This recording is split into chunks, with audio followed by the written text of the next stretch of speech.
Kepala Bidang Dokumen Petugas Penyelenggara Ibadah Haji PPIH Embarkasi Aceh Afrizal mengingatkan jamaah haji untuk tidak pernah melepas gelang identitas berbahan stainless yang berisi data jamaah seperti nama, nomor paspor, kloter, dan maktab. Hal ini bertujuan untuk memudahkan identifikasi jika jamaah tersesat, sakit, atau mengalami kondisi darurat. Selain itu, jamaah juga diminta untuk menjaga kartu nusuk, yakni identitas resmi yang diterbitkan oleh Kementerian Haji dan Umrah Arab Saudi. Adapun jika kehilangan dapat segera melapor kepada petugas. Jaga paspornya jangan sampai hilang, baik saat di tanah air maupun di Arab Saudi.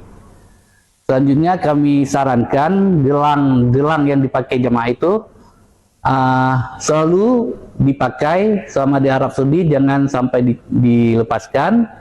Sementara itu, Ketua PPIH Embarkasi Aceh, Arijal, berpesan kepada seluruh jamaah agar menjaga kesehatan dan tidak memaksakan diri melakukan aktivitas yang dapat menguras fisik. Pada seluruh jamaah untuk menjaga kesehatan, istirahat yang cukup, makannya yang seimbang.